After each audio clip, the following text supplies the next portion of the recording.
Okay, now we're live. All right. All right. Hey guys, we're here for the Neutron's Career Day, and this is our second live stream for internships. And yeah, so if you guys want to just introduce yourselves and where you guys work or go to college currently, go to school. All right, I'll start it off. My name is Alyssa. For those of you that don't know me, I am a sophomore currently at Wentworth Institute of Technology. I'm studying electromechanical engineering with a minor in physics. And this last summer, I interned at Northrop Grumman Aerospace, and I was working on the James Webb Space Telescope. So my name is Alvin, for people that don't know. I'm a fifth year at Northeastern University, and I'm graduating this semester. I study mechanical engineering, and this past semester I worked at NASA JPL, mostly on the Aspire Mars 2020 mission for parachute testing. My name is Kyle. I graduated from Northeastern a few years ago. I currently work at Amazon.com as a software developer for Echoes. And I did 3 internships in college. My first one was at Parker Aerospace. My next 2 were at a company called Subotic. It's a robotics company that apparently makes fidget spinners now.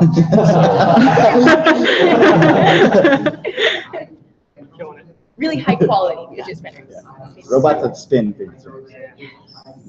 I'm Brando. I've been working here at Sonos for the past 5 years. Before that, I worked at a company called Sylvania, making LED lighting. Before that, I went to school at Northeastern and did 3 co-ops while I was there. One at a company called Tool that was a design consultancy. Mostly worked with Burton on helmets and snowboard bindings. And my last 2 co-ops, I worked at a Color Kinetics doing LED architectural lighting. Really quickly before we get started, I know we're saying internships and co-ops a lot. Internships are typically something around 9 weeks, 10 weeks, something like that. Depending on the internship, it's completely up for grabs. And you're not reporting back to your school what you're doing. Co-ops, you're reporting back to the school. Whatever you're doing at that company, your employers are verifying that you are working for them. And it kind of counts for course credit to some degree. Awesome, guys. So do you guys want to talk about your favorite co-op if you guys have been, for the ones that you guys have been in, and kind of just talk about that? Someone else want to start about? Sure. So all my co-ops are very different. Even the one that I repeated at the same company. My favorite one was probably my first one because it teaches you a lot of how to go from, basically a college student, college freshman or sophomore, to someone that can contribute to like a professional team. It was a really small team. The guys I worked with, like the room we worked in wasn't much bigger than like this little area we're in right now. And so I got to be really close with them, and I learned a ton of of stuff from them. So it was just like a huge learning experience, and yeah, I liked them a lot. I'll say my third co-op, which is when I went back to the same company again. So I formed a really good relationship with the guy who was CTO at the time.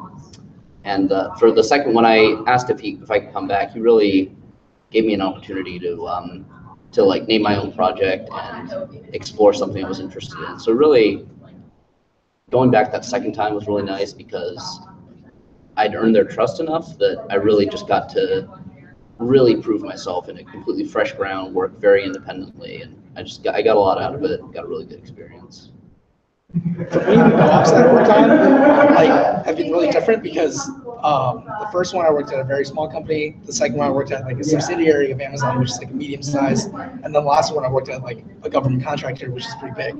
But like for me, I liked the first one because I worked on projects that I had a lot of ownership on, and I could actually like deliver on what I had to design or like changes that I had to make to be able to present them in meetings and like actually have a contribution that I felt proud of in terms of like what I was doing. Whereas like the last co-op that I just did, the projects were a little bit more exciting because they're space related, and like the hardware would actually fly to low Earth orbit, but like it was a little bit weirder for that because I wouldn't have as much ownership in terms of the entire project, and like I'd be a smaller part, and like it felt like people wouldn't I don't know, I feel like people wouldn't care as much as to what I really had to contribute because of the size of the company. So it really depends on like what you're looking for in terms of like exciting work versus like how much ownership you want of a project and how much you're doing. I did an internship in high school at Playwell Technologies. I taught little kids how to build robots. And that was an absolute blast. I loved it. Just because I was having really hands-on experience with kids and giving back. So, Okay, so going back to what Brando said from like college to a professional like worker in a company, what kind of experience did you guys have before going into your first co-op or internship? And how did you know if you were ready or not? Ready to go into your internship? Yeah. You're never ready. You kind of realize once you get to whatever internship or co-op or job that you're at that you don't know anything. You may have learned how to do calculus in college, but that does not mean you have any type of experience with what you're going to be working on at your job. And this goes to any company that you could ever work at. I think I'm speaking for everyone, but Yeah, especially if you do an internship like that early in college. Like, yeah, you I know really. Northeastern, like our first co-op is after like a year and a half at most. Mhm. I know you probably did one after freshman year. I did one after freshman year. And I've heard the same thing honestly go, like, of course it applied especially to me because I did an internship right after my freshman year, but even people that have graduated going into a company, you really have to learn something very niche. You have to learn something that goes specifically into what that company is trying to accomplish, and you just don't learn that in college. You learn how to learn in college. So this is going to sound super cliche, but just go for it and realize that you're going to screw up and you're not going to know what you're doing, and no one's ever really ready for an internship or co-op because you're going to be learning the entire time anyway. So as long as you know that you know how to learn, then you're all good. The biggest thing you're bringing, like you as in the people I'm talking to right now, is your FRC experience. And that's not just because we're an FRC team. It's because you've actually worked on a project and with a team and problem solved and dissected a situation and worked to a deadline and worked to some sort of a budget. All that stuff is like extremely relevant to working day to day. So you'll find yourself, I think, over time realizing how similar some stuff can be, how working in a team feels similar to how you worked on motion profiles or something like that. And you just keep keep going back to that as something that you felt comfortable with and see how it relates and say, oh, how did I deal with it in that situation, or how did the team deal with it in that situation, and see if you can relay it back to what you're working on. Cool. So yeah, so you also mentioned you were in an internship during high school, right? Yes. So how did that experience go, and how exactly did that application process differ from applying to one in high school and applying to one in college? So applying to internships in high school is a little bit less high stakes. Mhm. It's a little bit less intensive. The interview process isn't nearly as rigorous, and there's not nearly as much at stake while you're actually at the internship because they don't expect you to be able to pull off very much. Not saying that you're not able to, but you're more proving that you can accomplish something, not that you need to keep up with that expectation. So my experience was very unique in that I did an internship my junior and senior year at the same company. And I applied for a job. I did an internship. It was non-technical. They asked me what I was passionate about myself as a person, what my goals were, things like that. Versus when I applied to an internship in college, they asked about my design experience and what I could bring to the table as an actual engineer. And I also had to do multiple interviews for college and give a resume to them. And I was going against hundreds of other students that all had very similar experiences to me. So you're just increasing the rigor, I think would be what I say. I mean, I never interned in high school, but big thing is that like in college, a lot of places at least, like you have this whole infrastructure, like there's classes at school about how to prepare a resume. Northeastern has this whole job application, co-op application portal. I'm sure other places do too. So it's different, I bet, because I imagine in high school you really just gotta put yourself Yeah. out there or know someone or some combination. In college, you're given a lot more tools to get that internship. Your college, wherever you go, will probably give you optional or mandatory resume building classes, optional or mandatory interview classes, anything you really want in order to get that job, and they encourage you to get those internships and those jobs, and they're recruiting you. Yeah. That's another thing about college in contrast to high school. Companies are recruiting. They want interns. Interns are cheap and they do good work, so companies want you to work for them sometimes.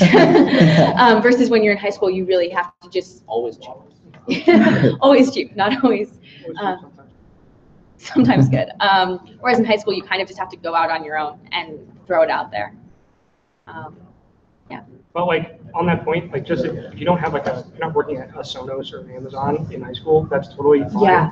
I've gotten resumes where the only experience that someone has, like someone who's applying for an internship for Sonos, they're freshmen or just finished their freshman year, their only job is like a lifeguard or working at the Dairy Queen in town, and still been able to have a lot of deep, technical type stuff Yeah. and how they interact and work with people and everything. So, Absolutely. yeah, get a job. Anything. So, Learning how to work with people.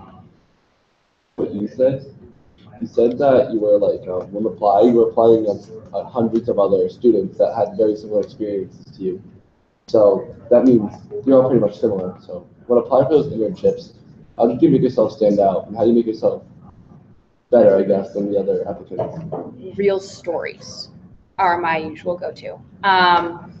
My experience is that my resume looks extraordinarily similar to a lot of other top-tier students that are applying to the same companies across the board. It has FRC on it. It has a couple projects at school. It has, a solid GPA and the same classes that every other college student is taking.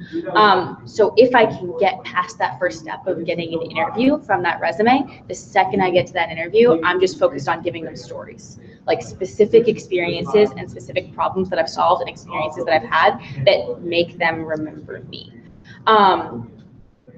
And however you can squeeze those in during a technical interview or a personal interview, however you can squeeze in something that makes you unique, a very specific design experience that you had. If they're asking you a technical question, start off with like, oh yeah, I had a problem similar to this when I was working on motion control on my high school robotics team. Maybe I can solve this the same way. And then go into the problem. And then maybe once you've solved the problem, they'll ask you about, oh, so what was that thing you were talking about before with the robotics and motion control or something? And then you can go into that personal story and talk about how you screwed up or how you did a great job and how you worked with people.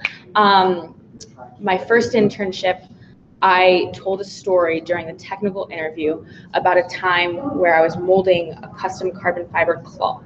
If any of you guys remember 2015, the FRC game, you had to pick up these huge trash cans, and we decided that the best idea was to make a custom carbon fiber claw. And we initially tried machining it, we couldn't get the curvature right. Then we tried just bending aluminum, and someone overbent it and then hit it with a hammer, and it was just a disaster. And then they were like, oh, we'll make it out of carbon. That's the best option. And I tried to make molds out of 100 different options, and I ended up just flipping the trash can upside down and molding it around the trash can, just because I was so fed up with trying to figure out this curvature. And that story led to, you know how to work with custom carbon fiber? You worked on an FRC team? What in goodness' name is that? And it led to some really cool conversations with the employer that a lot of other students don't have the ability to do. And it's not that they don't have those stories, it's that they didn't give the employer those stories to remember them by. So that's how I would say set yourself apart. In my experience. Does anyone else have any other tips? Yeah, I mean, that's pretty similar for me too. It's like when they ask you a technical question, you want to be able to shift it to something that you've actually done and something that you can personally relate on a level that maybe they weren't specifically asking for your story or whatever you have to say, but you could easily shift it into Slide. Just slide right in. Slide into those DMs. Yeah, exactly. Kind of get it in there. I mean, for me, it's sometimes I would ask about drivetrains or gear systems. It's oh, this is pretty similar to something I've done before. I have some experience in this, like, we can talk more about this. And it's like, you're shifting them into something that you actually know about versus like, they're just asking you a broad question about something technical. I just did an interview a couple weeks ago where the employer was so interested in like my high school robotics team that like I was pulling up reveal videos from when I was a sophomore in high school to like show them what we were working on because they couldn't see what it was. So you guys all have that same asset and that same like extra edge that you're doing this really awesome thing. So if you can tell stories about it, you're golden. Yeah, and the cautionary note there is that most people can sense, I've interviewed hundreds of people like in my career, and I know when someone's been deeply involved, and I know when someone is just showing someone else's work as their own. So that's a big part of the team too, right? Like, get involved. It's okay to not have like ownership over the entire robot. If you show me that like you designed like this piece of it, and if I ask you why you did this, you give me an answer that is real and makes sense, then I'll know that you were the one deep in there, and that's a lot of times what people are looking for too. Absolutely. Yeah, don't lie on your resume. It's not, Yeah, it's not Definitely pretty. don't do that. I had a guy put something on his GitHub, put a link to it, and I think he didn't think anyone would actually like go to the link. It just went there and it just said like, this is my project, but there was no actual code in there. it just said like to do, right? All the code. Just a bunch of empty Yeah, repositories. so Coming soon. Make sure that anything on your resume you can tell a good story about. That's my usual go-to, because when you go into an interview, all they have in front of you is your resume, and they have to ask you questions. So they're going to ask you questions about your resume. So anything on that list, have a story in the back of your head that you just go to. But also, if you may mess up at some point. Yeah. If you find they point will. to something and you're like, oh, I really shouldn't put that on, just say so. Don't try to lie about it because people can tell. Mhm. I interviewed a bunch of co-ops before, like we can tell. You could definitely. So just say like, oops, I probably shouldn't have put that on. Didn't have that much experience. Don't get in that situation. Don't Yeah, put but yourself if in. it does happen, don't lie. Yeah. Anything else? So continuing on, bouncing off the entire application process. So how did the application process differ from applying for a co-op than applying to an internship? It's about the same.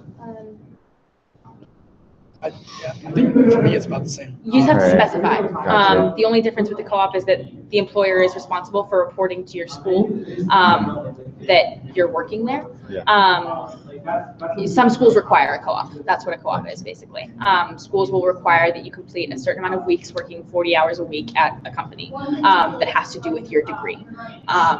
And the employer just has to be aware that, first of all, you have to be there for that amount of time. Because if you sign up for an internship that's a very structured, like this is a 9-week internship and there is no room for anything else, and you're like, oh crap, I needed to do a co-op that was for this amount of time, then you're just in a really bad situation. So make sure that you specify when you're going through the interview process, like, hey, I need a co-op and I need it for this amount of time. Because the employer is signing up for that when they sign you on. You know, a lot of times, co-op specifically, like companies will have relationships with Northeastern a lot of times, or with a lot of colleges, and a lot of times, especially in the Northeastern cycle, there's companies where you'll have a team where it's like 5 full-time people, and then every 6 months they just rotate out the co-op for that person. So that can, so they know that like every 6 months, okay, here's a pile of resumes from Northeastern. Yeah. Same thing. So say you're applying for an internship, and you walk into the internship room, the interview room, and you sit down, and they ask you, tell us about yourselves. How do you make a good first impression and leave a mark about who you are and what you're all about? Pivot to something good on your resume. Tell a story. They don't actually want to know about like, I'm Josh, I grew up in Revere, whatever. No one cares that They don't much. want to know if like I'm a really exciting person. Like, I don't want to hear you say that. I want Yeah, show don't tell. to determine that for myself. But they're asking you, if they say, tell me about yourself, they're asking you, what are you passionate about technically, and it doesn't need to be like, it could be, passion for something that isn't like working on robots, but they want to see something that is relevant to the job.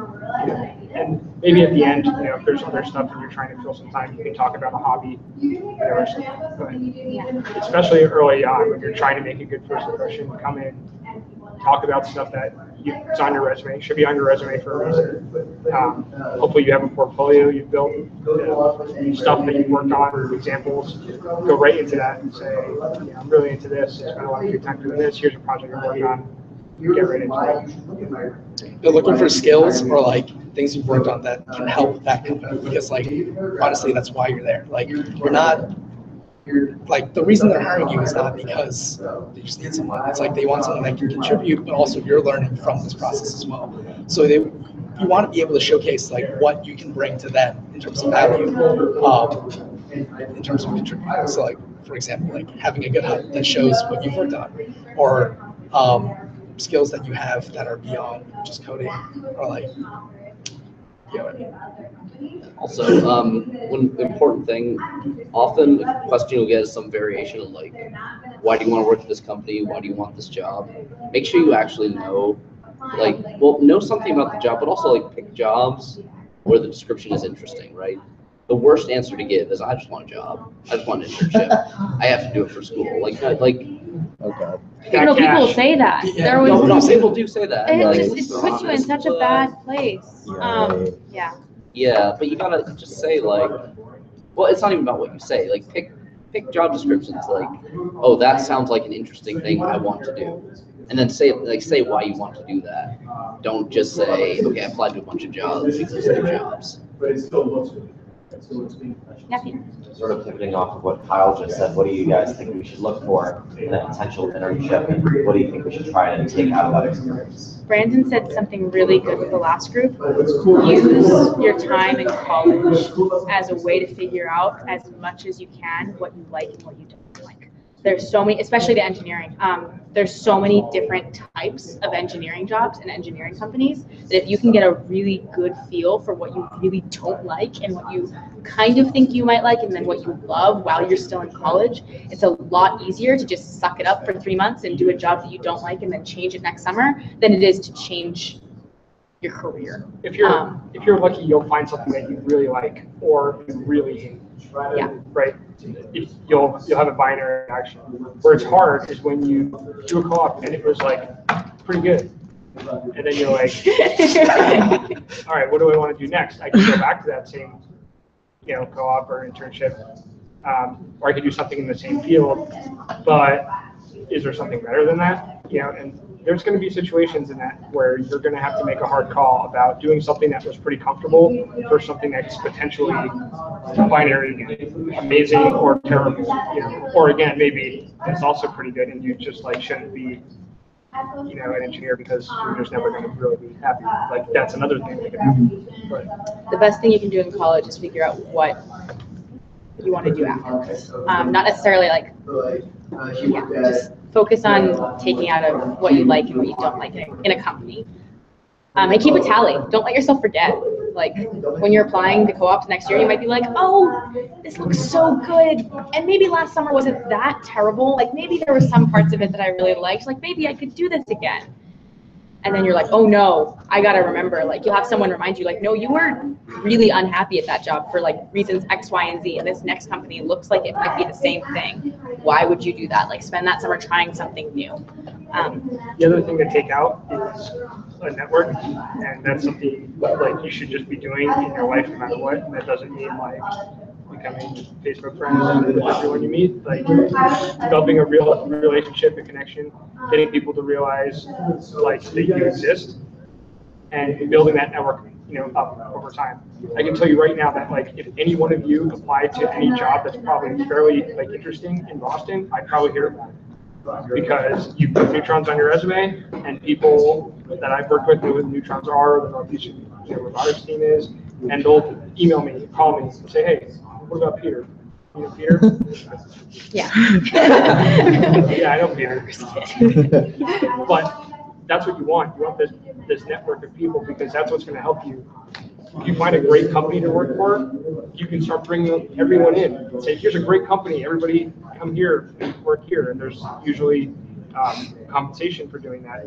If you find yourself at a place that sucks, you can talk to people and say, hey, what else is out there? What's it like? And you can find another place to work. That's just a life skill. So that should be a big part of it. Especially if you end up in the same industry wherever you intern. Yeah. Like, even if it's not the same company, a lot of people move around. A lot of people be there for a while. So it's still good to keep in touch. Definitely use your internships throughout college to try out different things, especially if you're not exactly sure what you want to do. Like that's what I did for 3 of my internships. Like my first one was like industrial lighting. The second one was industrial automation, which is completely different. And the third one's aerospace. So like very different fields. Like tried out what I want to do and what I don't want to do, and then learn from that and be like, okay, this is what I'm actually looking for a job in. Versus like, I guess I'm just gonna stay in the same field even though it was okay, but I don't know if this is the best thing for me. So, how do you guys feel about returning to an internship, the same company that you interned at as an employee, or do you guys feel like internships are more resume builders? Internships can be a really great way to put your foot in the door in a company. Unless you like royally screw it up, you can get a return offer like pretty easily. There's a choice you have to make. And it depends on the company, So again, like if you want to return there full time, it probably was a good experience. It's probably not relevant, but sometimes it's hard to get that like internness off you. And if it's important to you to be recognized as like a full time employee coming in the door, like the fact is you probably will be recognized different getting a full time job somewhere else versus coming in as an intern. That being said, if you did a good job as an intern, people may look at you, especially compared to other entry level people, and be like, yeah, all right, this guy's like punching above his weight. Yeah. So yeah, there's something to think about there, but as long as you're doing a good job in your internships, it should only be a good thing for you. Well, so the thing to keep in mind, like, especially for companies, like interviewing, finding new candidates is a pain. It's a real pain. There's so many people out there applying for things. So, if you intern somewhere, they like you, that's someone they know, they're really into that. Then they can just hire you. They don't have to vet you. They don't have to worry like, oh, maybe we'll hire him and then it won't work out. But they know you already. That's really good. That's really valuable on both ends.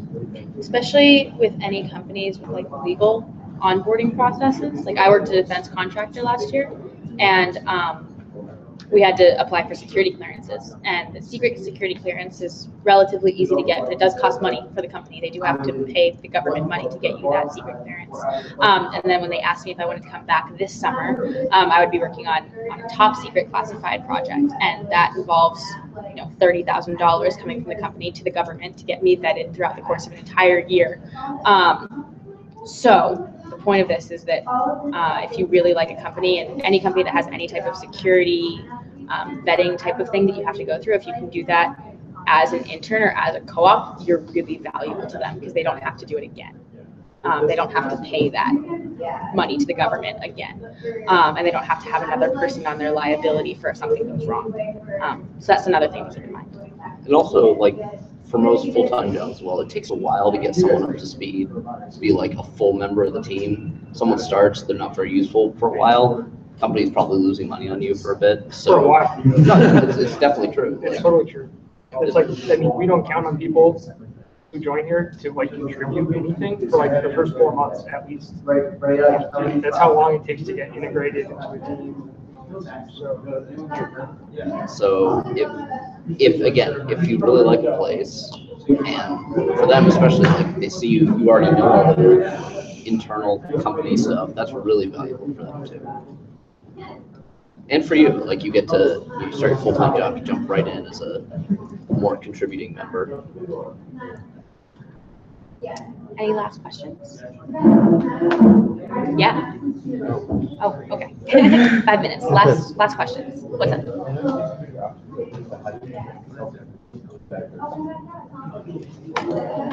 Can you say that again a little bit louder?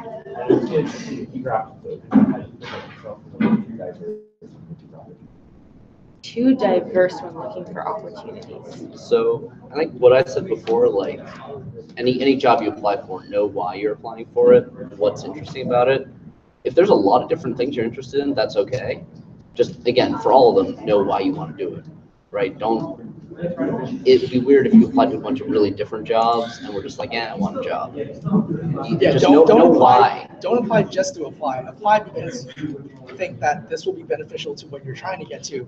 or you will learn something very interesting from this that you're interested in. Don't apply because like I just want a job. Like you apply because I think I'll be interested in airplanes, or apply because I'll be interested in some type of automation. Like basically have the job be a direction for one of your goals or some type of goal that you're trying to achieve.